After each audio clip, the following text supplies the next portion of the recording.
Hello everyone, you are watching shape your concept. Student, अगर आप class 10 के हैं और नेक्स्ट ईयर एग्ज़ाम्स देने वाले हैं तो ये वीडियो आपके लिए बहुत इंपॉर्टेंट है, क्योंकि आज से मैं इस चैनल के ज़रिए क्लास 10 में सोशल स्टडी के मोस्ट एक्सपेक्टेड क्वेश्चन को बताने वाला हूँ। और आज हमारा पहला चैप्टर है पावर शेयरिंग। जैसा कि हम सभी जानते हैं कि पावर शेयरिंग सिविक्स का पहला चैप्टर है और इसमें मैंने आपके लिए जो क्वेश्चंस बनाए हैं वो काफ़ी इंपॉर्टेंट हैं। इस वीडियो में जो भी क्वेश्चन मैं बता रहा हूँ, इसकी सबसे ख़ास बात यह है कि चैप्टर में जितने भी टॉपिक्स आपको बताए गए हैं कि ये सब आने वाला है, हर टॉपिक से जितने क्वेश्चन बोर्ड में पिछले 10 सालों में आए हैं उन सबको मैंने एक जगह में आपके लिए रख दिया है। अब आप इन क्वेश्चंस को देखें। मैं आपको पहले हाईली एक्सपेक्टेड क्वेश्चन को बता देता हूँ। अगर आपके पास आंसर नहीं है तो आप क्वेश्चन को कमेंट बॉक्स में लिख दें, मैं उसके आंसर आपको दे दूँगा।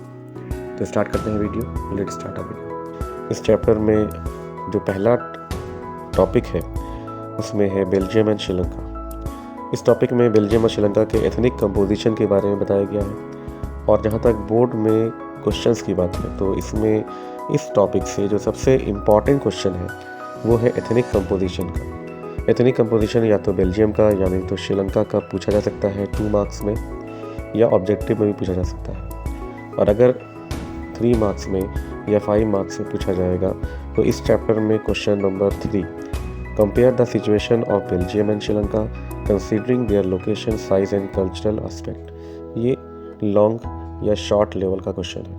जहाँ तक ऑब्जेक्टिव और वेरी शॉर्ट की बात है तो एथनिक कंपोजिशन बेल्जियम का और श्रीलंका का, ये दोनों बहुत इंपॉर्टेंट है। इसके बाद अगर हम लोग इसके नेक्स्ट टॉपिक को देखें इस चैप्टर के, तो नेक्स्ट टॉपिक है एकोमोडेशन इन बेल्जियम। इसमें बेल्जियम के बारे में बताया गया है कि बेल्जियम ने अपनी एथनिक कंपोजिशन को और डाइवर्सिटी को किस तरह से हैंडल किया।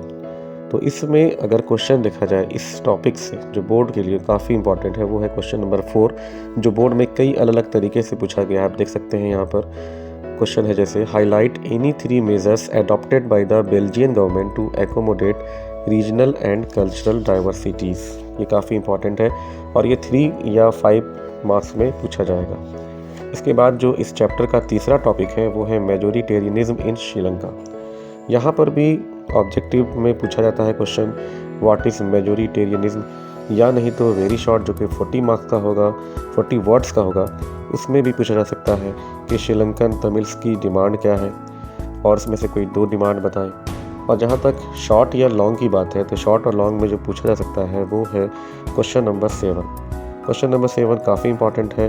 जैसे ये क्वेश्चन है explain any 3 consequences of the majoritarian policies adopted by the Sri Lankan government. इसको बोर्ड में और भी तरह से पूछा जा सकता है, आप देख सकते हैं, और ये काफ़ी इंपॉर्टेंट है। ये शॉर्ट या लॉन्ग लेवल से पूछा जा सकता है। और जहाँ तक वेरी शॉर्ट की बात है तो उसमें श्रीलंकन तमिल्स का डिमांड या नहीं तो मेजोरिटेरियन क्या है ये पूछा जा सकता है।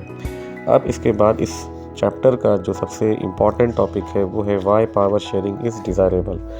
इसमें यहाँ पर एक ही क्वेश्चन है जो कि अक्सर पूछा जाता है, व्हाट इज़ पावर शेयरिंग। ये आपको वेरी शॉर्ट में या 40 वर्ड्स में पूछा जा सकता है पावर शेयरिंग क्या है and why power sharing is important in democracy. अगर इसे शॉर्ट में पूछा जाए तो भी कोई दिक्कत नहीं है, शॉर्ट में भी पूछा जाएगा तो आपको 60 वर्ड में लिखना रहेगा। और इसमें कभी कभी क्वेश्चन को ट्विस्ट कर देगा और पूछेगा why is power sharing desirable, explain 2 moral and 2 prudential reasons for power sharing. और कभी कभी ये लॉन्ग में भी पूछा जाता है। रही बात इस चैप्टर के लास्ट टॉपिक की तो वो है फॉर्म्स ऑफ पावर शेयरिंग। यहाँ पर से जनरली लॉन्ग क्वेश्चन पूछे जाते हैं और उनमें से क्वेश्चन नंबर 10 काफ़ी इंपॉर्टेंट है। What is the difference between horizontal power sharing and vertical power sharing. इसे और दूसरे तरीके से भी पूछा जा सकता है, why is horizontal distribution of power is referred to as a system of check and balance, explain. तो इस तरह से आपने देखा कि इस चैप्टर में जो भी मोस्ट एक्सपेक्टेड क्वेश्चन है वो आपके सामने है। अगर आपसे कहा जाए कि आप सबसे पहले कौन से क्वेश्चन को पढ़ेंगे तो मेरे ख्याल से क्वेश्चन नंबर 3 है, उसके बाद क्वेश्चन नंबर 4, उसके बाद क्वेश्चन नंबर 7 के बाद 8 और उसके बाद क्वेश्चन नंबर 10। ये सब फर्स्ट राउंड में पढ़ने के लिए। अगर आपके पास टाइम है तो बाकी क्वेश्चंस को देख लें, उसको पढ़ लें, उसके पॉइंट्स को देख लें, ताकि अगर इन केस अगर क्वेश्चन वो आ जाए तो उसको आप लिख सकें। और जहाँ तक अगर क्वेश्चन को याद करने की बात है तो ये क्वेश्चंस आप ज़रूर पढ़ें आपको ये वीडियो कैसा लगा? अगर आपको अच्छा लगा तो आप ज़रूर इसे शेयर करें और अगला चैप्टर क्या होना चाहिए ये भी आप मुझे ज़रूर बताएं। जो भी आंसर आपके पास नहीं है जिस भी क्वेश्चन का, आप उसको कमेंट में लिखें, मैं आपको तुरंत आंसर सेंड कर दूँगा। Thank you.